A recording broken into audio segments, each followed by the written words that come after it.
Hey everyone, this is Chris and Sandy Benton with the Chris and Sandy Show. We get up close and personal with some amazing guests throughout the entertainment industry. And today, like I say in every episode, we got a great one for you. Who do we have? We have Hunter Flanagan with us today. He is a country artist from Georgia. He won Teen Artist of the Year in 2018 at the Georgia Country Awards and was overall artist in 19 and 20. We're going to talk about some new songs he's recording and everything else he's up to. And we're excited to have you on. So welcome to the show. Well, thanks for having me. It should be a lot of fun. At least we can hear you now. Yeah, you can hear me. That's all that matters. Yes, that's important. So I always like to start the show out the same. How has COVID affected what you've done over the last 18 months? And what have you done to maneuver through it? So COVID hit me just as hard as I'm sure it hit everybody else. I did basically nothing for like 3 months or so. And then from like March to like July or something like that. And but then we started trying to get out there a little more. The one good thing that COVID did bring is it was the entire basis of like my first single that got released on Spotify. Wow. Going to Hell. That was all about COVID. I never would have had that song if it hadn't been for it. But then when things started opening up a little more, things were definitely weird. There's still to this day some venues like out in New Orleans that I still haven't been able to get back to because of COVID restrictions. But like having to load in with masks on and things like that was definitely the weirdest thing to get used to. But I think we should be we're back to kicking. We're trudging right along, trying to get back to pre-COVID numbers of shows and things like that. But we're doing all right. You know, that's like with us, we launched this show January 2020. Yes. And our original plan was to do 100 interviews last year. We thought, if we could do that in our first year, it would be a great foundation. And then COVID happens. Yes. And I'm sitting there like, oh man, as bad as COVID was, this could be our opportunity to shine because people like you need a place to talk and we're going to give it to you. And because of that, we ended up doing over 300 interviews last year, and we're over 470 now. Wow, congratulations. Yeah, I mean, talk about a silver lining for y'all in a time where like in-person interviews and things like that. Y'all just really made that work, didn't y'all? Yeah, because we saw the opportunity and we had to make the best of the situation. Because we started going after guests we probably would not have went after. Right, yeah. Back then as a brand new show. And next thing you know, we end up with people like Randy Travis, Sarah Evans, and many others on the show. And we're just like, whoa, Yes. When you said guess we probably wouldn't have gone after, I assumed you were talking about scraping the bottom of the barrel, getting people like me. Then you bring up Randy Travis. Jeez, man. Well, I'm saying that we wouldn't have went after being a brand new show because, brand new show, it's really hard unless you already have clout. Yeah. It's hard to get the bigger guests. And so it was like all of a sudden we were like, you know what? Let's just open the doors. See what happens. And now we have a good balance of rising stars like yourself and bigger stars too, and everything in between. Well, I like being called a rising star. Even it might be a little false. I'm more like, heading back down right now, but I appreciate it. No, you've already won awards. You got a Josie under your belt now, or Josie nomination under your belt. So, so you're rising. So give yourself more credit than that. Yes. In a world of rising stars, I'm just a floodlight, just sitting in someone's yard. So, when did you know that you wanted to do music? When did it click that this could be a career? I don't really know when it clicked that it could be a career, but I've done this for as long as I can remember. 16 months old, I knew all the songs and dances to Wizard of Oz. So my family knew I was either going to be a musician or a spree killer. They didn't know which one. And then like 6 years old, maybe, I did my first contest, and it was just like a little Carrollton's Idol type thing, like an American Idol for like our small town. And I won that, and I loved every second of it, so I just immediately took to it. And for a while, I just did it as a hobby. I did a lot of singing on the backs of pickup trucks and things like that at festivals. Okay. And then about 14, maybe 15, about when I started picking up the guitar, about 4 or 5 years ago, that's when I realized that I could do this to like make money, that there's actually like payment to it. So I started really buckling down and started getting gigs and writing my own stuff. And so probably the last 5, maybe 6 years now. Wow. So what would you say is something unusual about you that people don't know? I am a rescue diver on my way to getting dive master. So I'm Oh, a wow. Very good. That was one of my questions about Oh, that. yes. So how did Please that tell come us about? that. So that's actually an even weirder story. So when I was a kid, I had tubes in my ears. So like for the longest time, I couldn't even go underwater. I had to wear earplugs Wow. and everything. I Oh, couldn't even go under. But ever since like first grade, I read 20,000 Leagues Under the Sea, and I used to find like old reruns of like the Jacques Cousteau documentaries and shows and things like that. And I always loved the ocean, and so but I could never go into it. And then I had a checkup at like 16 years old, and they told me, okay, your ears are finally healed. They're finally good. You're normal. You should be able to go underwater and do things like everybody else. That same day, I didn't even tell my family. I found a dive shop called Deep South Wow. Divers, and I signed up for a course. And I said, hey, next week, y'all got to drop me off at this place with all these random people. And she was like, all right, cool. Wow. Wow. And then the rest is history on that part. Yeah. I mean, that's my hobby, I guess, that keeps me grounded. Yeah, because it's great to have at least one hobby, if not more. Because again, sometimes you see a lot of people, they like, they only do music. And sometimes I think it broadens you and broadens your songs if you have some hobbies so that you can stay balanced and in tune with what the world's doing. Yeah, I don't think I did it right though, because usually a hobby is something that you can like stay home and just chill with, but my hobby is something that also requires me to travel, so I'm like never here. Right. So you're just laying it out there saying, I just travel. Yeah, I barely know like the layout of my own home. Now, as you know, a lot of people, they see the glory of like a Blake Shelton, a Carey, a Miranda, and all the top artists, but they don't see the grind, the sacrifice, the tears, the struggles it takes, not just to get to their level, but even a career base within music. And I always want to talk about that side of it, because I think it's so glossed over. Some people think, oh, I got the talent, I can make it, but we both know that that's not always the case. There's many people that never make it with the talent, but there's a lot of grind, a lot of sacrifice. Let's talk a little bit about that. What have you done through your life career so far where it's been like the grind? Yeah. My favorite thing to tell to people that are like that is, those overnight success stories that you hear constantly on Facebook and Instagram, man, those things are 20 years in the making. They just don't talk about that. Yeah. Like even people like Zach Brown or some of my favorite artists like Tyler Childers and Sturgill Simpson and like Old Crow Medicine Show, the guys that wrote Wagon Wheel, they got found and all of a sudden they were famous, but they had been busking and doing what we do for like 10, 20 years before that. And it definitely is like you said, it's a grind. It really is. You have to look at this like it is a job, because it is. Like I do between 4 and 5 shows a week, and also the traveling that goes with that. And on top of that, it's also keeping all your instruments in check. I don't have roadies that go and restring my guitars for me and get them all set up. We got to do that ourselves. And I tell people, man, I get paid to drive. The singing is the free bit that I do like in the That's funny, because that's like our show. A lot of people see that in the 30 to 60 minutes of our show, we have so much fun with the guests. And this is the fun part. And this is where we are in our zone. This is the fun part. But the not so fun part is the behind the scenes of trying to set all this up, hoping people show up. Getting emails last minute where they say, nope, can't happen. And trying to figure out, okay, what we're going to do, and so much of the rejection and this and that. And so I love it where we can talk about stuff like that, because I think people need to see that side of entertainment. They do. Because too many people, like I always tell about sleeping in rest stops. Exactly.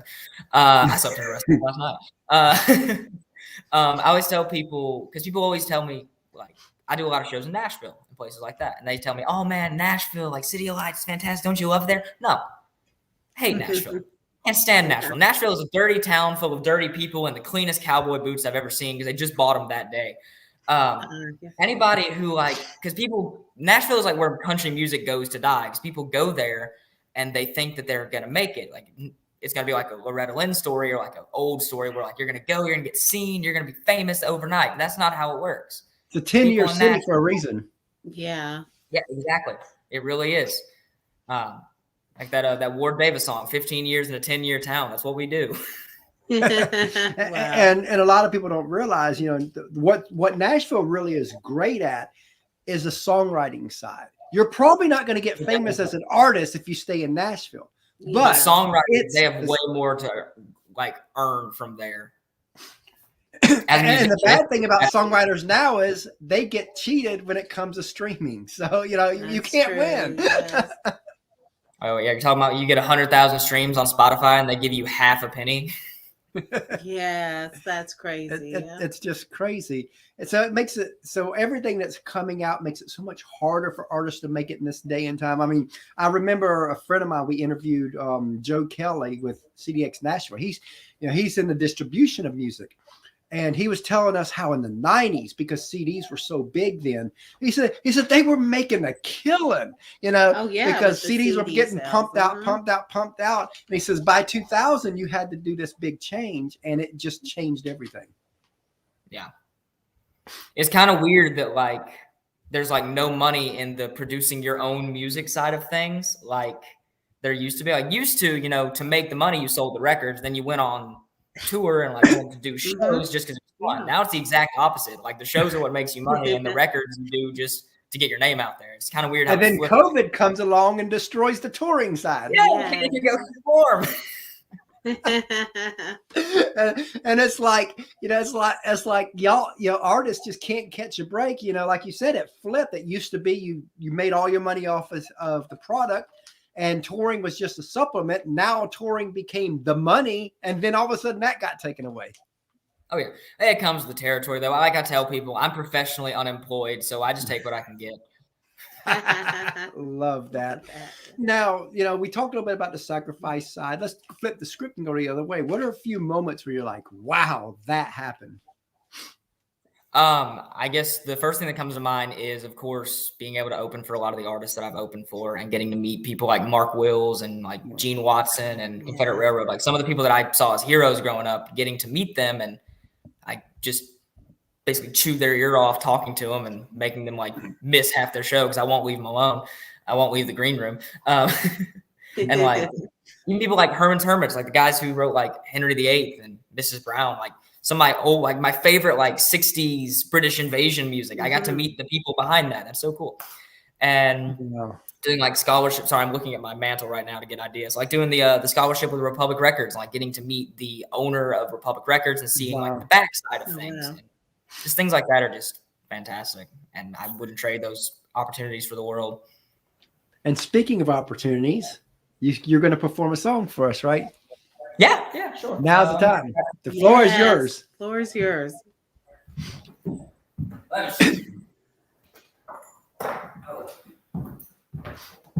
It's almost like you told me beforehand that I was going to perform, so I had a guitar handy.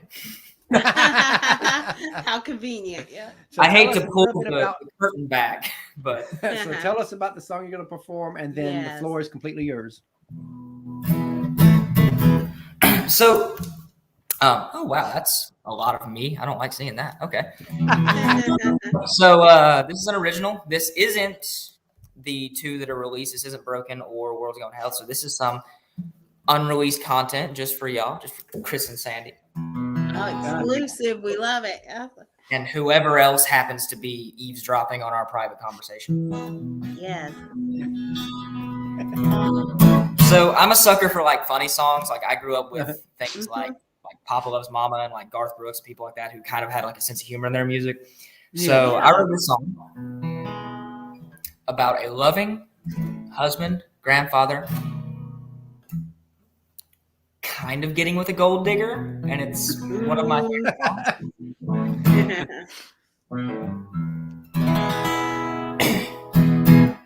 Hopefully y'all can hear that. Yeah, we can. All righty. We all sat in silence as they drove Grandma away. You always wondered what Papa would do, being alone every day. He taught us all about true love. My lesson was today. He rode off to someone else, and all he had to say, Papa's got a brand new honey, he can't do any wrong. She lit out with all his money, and all he left was a song. You might be thinking, Hunter, that's hard, maybe true love's real. He's got a ready-made family, we're stuck footing the bill. We're a perfect family, like Johnny Cash and June. Should have called you old Hank Sr., good cheating heart just told on you. He's got a shiny new wedding ring, Grandma was in the ground. We were leaving for the funeral, he was leaving town. Papa's got a brand new honey, can't do any wrong. She lit out with all his money, and all he left was a song. Might be thinking, Hunter, that's hard, maybe true love is real. He's got a ready-made family, we're stuck footing the bill. She lit out in the middle of the night, wider than a church mouse. Swapped in a loving family. Third shift at the Waffle House, you know he couldn't wait. Wipe the slate, move up to the hills. Those hills have briars, families got priors, and their favorite store is Goodwill. Papa's got a brand new honey, can't do any wrong. Lived out with all his money, and all he left was a song. Might be thinking, Hunter, that's hard, maybe true love is real. He's got a ready-made family, we're stuck footing the bill.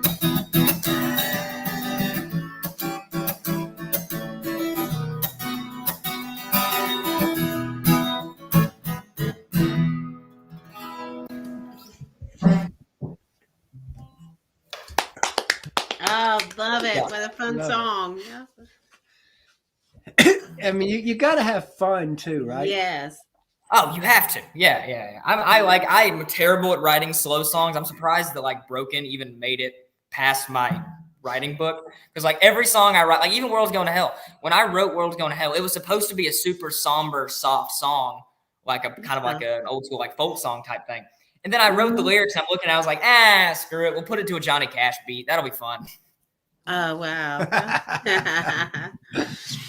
Love that. Now, as you know, a lot of people see you as the artist, but they don't see the teams behind you. In our opinion, teams never get the love they deserve. So take a few moments just to tell us about the team that helped you be who you are. Let's do this. Let's try to get past all of Team Hunter. All right. So definitely the people that I have to thank most is like my mom was here since like day one, and she still is running most of what I do. I don't even know how social media works. I'm not going to lie. Wow. But then there's people like Dan from Georgia Country and like Kelly and Angela Ashworth and all these people who helped book me, and Nashville Entertainment, the people that got me in contact with y'all. Yep, awesome. Yes, we love them. Oh yeah, so do I. And all of these different people who have just, they've taken me and decided that they're going to try to promote me, which thankfully, because I have no idea about that side of things.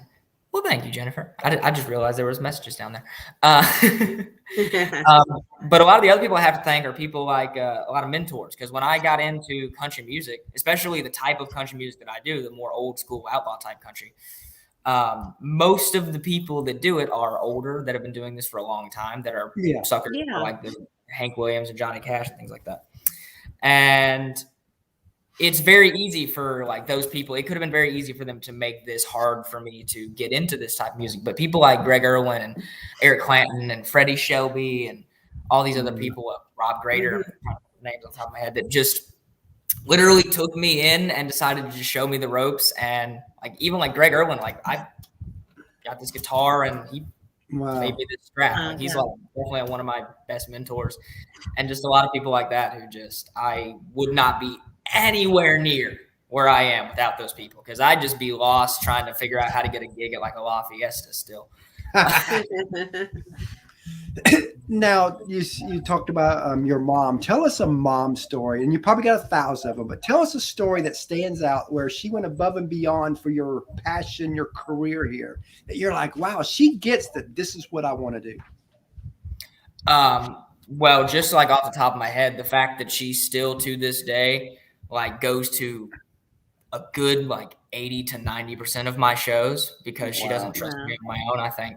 But no, she goes because she just wants to support me and like helps with sound check and helps load things in and things like that. Like she doesn't have to. Like I've done this long enough. Like I could go to these shows on my own, but like she goes just for the complete support. Even to places like getting in the car and riding with me like 16 hours to go out to New Orleans. She didn't have to do that. And we literally did the shows and came right back. Like, I know this woman just wants to go home and watch Investigative Discovery like everybody else her age. She's going to hit me for that one.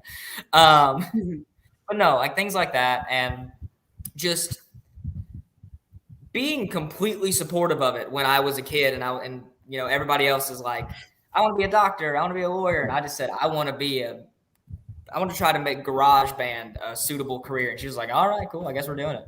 She was rolling with the punches like that. I couldn't imagine. I love that because I think that's one of the hardest parts for a musician. Because we talk to a lot of people, and most people that come on our show who has some foundation, they're like you, where they got the parents that uplift them. But there's a lot of people that as soon as you say, they're like, oh, I want you to be a doctor, a lawyer, a business owner or something. And all of a sudden you're like, I just want to play music. Oh, no. And I think that a lot of it has to do with too, is society's got two extremes. You've got your Blake Shelton, and then you got your broke brother-in-law that's been doing it for 50 years and never made a dime. But a lot of times parents don't realize there are so many layers in between where people can literally make a living and never be known. That is exactly what I tell people, especially because the one question that every single musician, thank you, the one thing that every single musician gets asked a million times is, so like, you want to be famous? You want this? You want that? It's like, no. I don't want to be famous. I don't want to be Blake Shelton famous or Luke Bryan famous or anything. I don't want to be A-list. But people don't understand that there's a perfect, like, nice little middle ground between broke and famous where you can just live comfortably. Like, I have really good friends of mine who this is all they do and this is all they've done for the past 30 years, and it supports whole families. But they're not known household names. They can still go to Walmart and buy a loaf of bread without getting swarmed. Yeah. But at the same time, they get to do what they love and not have to compromise that. Yeah, exactly. And you know, and sometimes you luck up and that one song goes crazy and the rest is history. And if that happens, great. But again, you're doing what you love. You're making a career out of it. Absolutely, and I think that that's the most important thing people can do, because there's many people that if you go out on the street and you ask 100 people, are you happy at your job? 99% will say no. They're not living that passion. You're at least living that passion. Whether you get rich or not, doesn't matter. You're making it happen. Yeah. I tell people that it's about people who are trying to get into music and trying to do like what we do is just, if you go in here wanting to be A-list famous, you're just going to constantly wake up every day disappointed.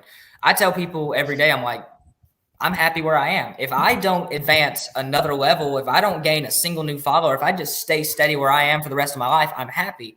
But I'm not content. I'm still going for something else. At the same time, if it never comes, you got to be happy where you are.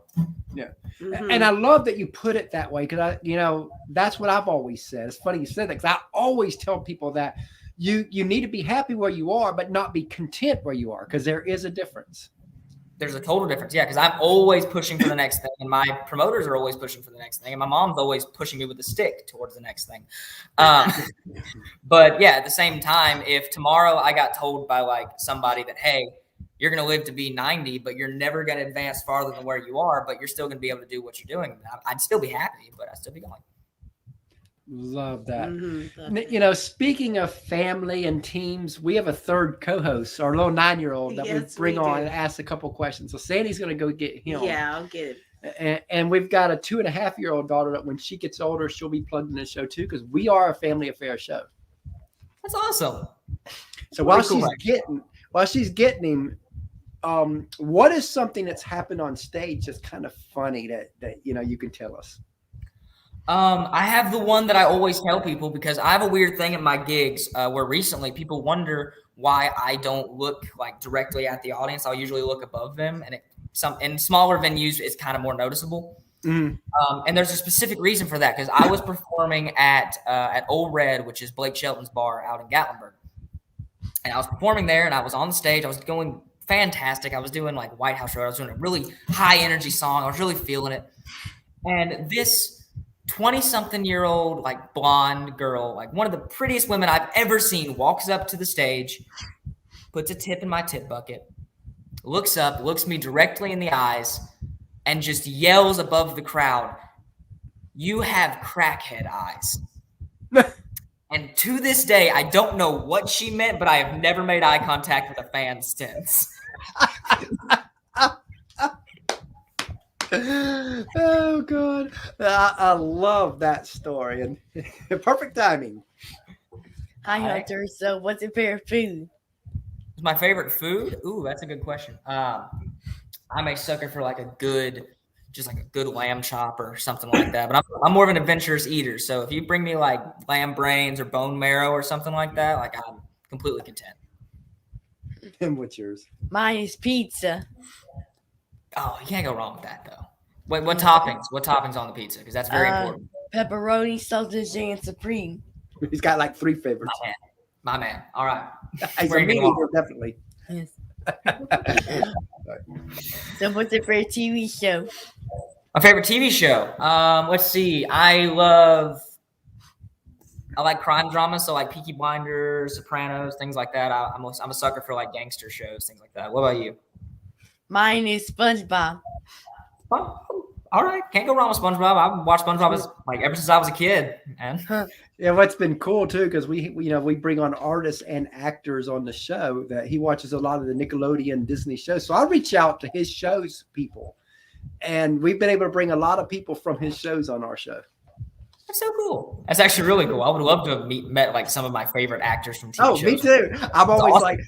Like, he don't realize at this point how privileged and lucky he is for that, but one day he'll understand. Yeah, like when I started doing acting and like I got to meet some of my favorite actors like Matthew McConaughey and like Kevin Hart and Rock and Ed Helms and people like that. Like I was just dumbstruck just staring at him going, "Hi." Wow. Love that. Okay, so what's your favorite movie? Favorite movie? That's a good question. I'm a horror movie fan. So like The Thing or like the Halloween movies, probably something like that. And you? Oh, mine is the Minions movie. All right, cool. I think my mom really loves that movie, weirdly enough. Like every time I come like watching that movie, so it must be good. We've watched it so many times because of him and our 2.5-year-old. So it's like we probably know every part to the whole set of movies of that. Bye, thanks. It was good to meet you. And then me too. Yeah, he loves doing that. We love having him on. Like I said, we try to combine the family into this. When I first launched the show, it's like, what, let's make it a family show. Not necessarily will always be a family type guest, but we can at least be the family side. Right. Well, it is, man. Yeah. So, if you could co-write with any artist, dead or alive, who would it be? And let's just take it one step further. Name one that's not here, one it is. Yeah, one of each. One's not here, one that is. Ooh, that actually makes it a little more interesting. So one that is my favorite artist, hands down. I mentioned them earlier. Old Crow Medicine Show. I love the way they write. I love their kind of feel, and they seem like I've seen them live, and they're like it's the best concert I've ever seen. So I bet they put on an amazing show too. And one that's not here. That's a good question. I wouldn't be a sucker to. He just recently passed, so it's gonna hurt my heart a little bit. But John Prine, man, one of the best songwriters of all time. I would kill to have been able to just meet him, just been in the same room with that man. Yeah. Yes. One of ours is like Johnny Cash because Johnny and June has a kind of a story like ours because I went through 19 years of addictions and the first 5 years of our marriage was really hectic on her, like it was June. So when we watched their story, and I've been sober almost 14 years now. We're like fascinated. So it's like fascinated with their story because it reminds us of us. Mm-hmm. Yeah, I even like made a little joke towards Johnny Cash and June in that song that I sang for y'all. Exactly. That's what made me think of that during that moment, because I was like, oh, he's talking about Johnny there. Yeah. So now you probably have 1,000 answers for this song. Oh, but at just least, think of something that just pops in your head. But what's a song that you've heard that you wish you wrote? You'll Never Leave Harlan Alive. Wow. That is one of my favorite songs. I love the Patty Loveless version. I love the Brad Paisley version. I have a lot of family from Eastern Kentucky and a lot of family that were coal miners, and that song never ceases to just give me like chills down my spine. Kentucky. Yeah, I'm from Eastern Kentucky, and my dad was a coal miner. It is my favorite song to perform, and just one of my favorite songs to listen to. And there's something about that intro, just that. Where's it at? There's something about that simple, like that D minor chord, that just gives me like goosebumps. I'm getting goosebumps just talking about it. Yeah, she lived like so far east that it was 10 to 15 minutes from the Virginia line. Yeah, in that little eastern corner of the state, Pike County. Okay, cool. Yeah. So, and it's up in the boot. So I remember first time I visited, because she was from, I lived up in a holler. He had to I didn't know what a holler was because we met online. So I was in Georgia, she's in Kentucky, and and here it is. We met online, and first time I went up to see her, she's driving and I'm following her, and she's going through these windy roads. And I'm like, where the heck? I was like, where's she taking me? And I lived on a 1-lane road, where cars can't always pass each other at some point. Somebody has to back up in the driveway if two cars are coming. And I never seen anything like that. So I'm like stunned here. Yeah. my favorite story is like, so my mom, especially, they're from like Kentucky, right? That's the side of family it is. We used to visit there all the time when I was a kid. So like, I love being up there. I love the hills. I love everything about it. Mm-hmm. And that's also why I have a weird love for bluegrass and banjo music.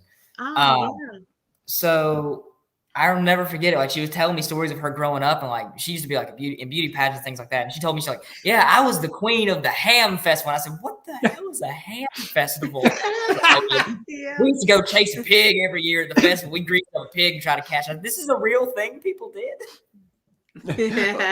That's like the very first time I went up there to visit her. Oh yes, our big festival was their biggest festival, Hillbilly Days, and we're right in the middle. And my mom and I stayed at a hotel that's like right in the middle of where and so we got to experience what Hillbilly Days is our first time going there. Yeah. It was crazy. It was. It really is, man. It's different up there, but it's fantastic. Different world. Some of the nicest people you'll ever meet. Oh yeah. Yeah, it's a beautiful country though. I love the mountains up there. It's definitely beautiful, and too cold for me, but from there. Outside of that, it's beautiful. Yeah. We used to always go around Katie's, and like we still have family in like Central City, Kentucky, around there, like the Lamberton Lakes and all that stuff. So love it up there. Awesome. Wow. So back in 2015, we got to interview Kelsey Ballerini before she was Kelsey, so to speak. And one of the questions I asked her back then was where she wanted to be in 5 years. And I always like to tell this story before I ask the guests that same question, because the answer she gave us back then is to the T of what she's living now. I mean, she knew where she was going. She had it all. And like you said earlier, you're still got to drive, even though you're happy where you're at. You're just not content. So knowing that, where do you want to be in 5 years? Well, I still know that I'm super young and still at just the beginning of the road for where I'm going to go, for good or for ill. But I think in 5 years, I really want to have a lot more music out there. I want to be just a little bit more known. Definitely, I want to have more of a fan base and people who just.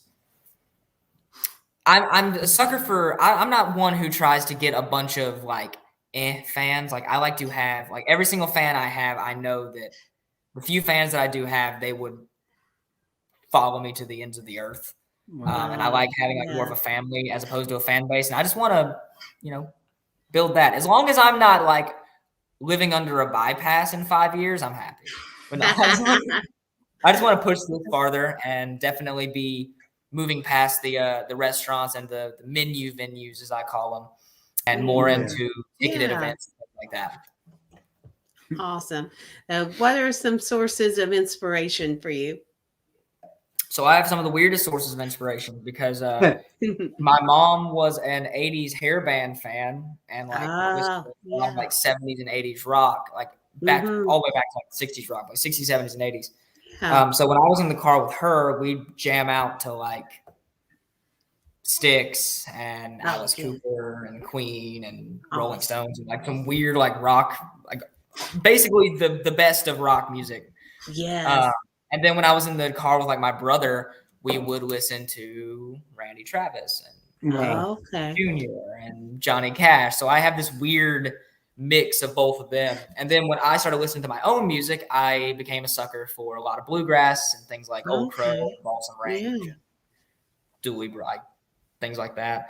And so I have this horrible conglomeration of hair bands and bluegrass music, and it is not good. People do not like it when I control the radio in a car. Interesting. You're liable to go anywhere. That's like with Sandy. She will change. Oh things. yeah, I'm a radio. She's a radio flipper, and it's like if a song comes on, very first part of it, she don't. Next. Nah, let's try something else. And our 2.5-year-old's in control now because if she likes something, I try to change it. She screams. She'll scream. Yeah, she's the boss now of the radio. Don't touch my radio. I will scream. What would you like your legacy to be as an artist? What would you like to be most known and remembered for? I'm kind of happy like with this certain thing. So I was talking to a really close friend of mine, another diver friend, and he said something about me that like just made me feel super happy. And it's honestly, if that was my legacy, I'd be just super content with that. Because we were talking and he said that I am he called me one of the kindest, most genuine people he'd ever met, and that nobody had a bad word to say about me. Now that is a lie, but I appreciate it.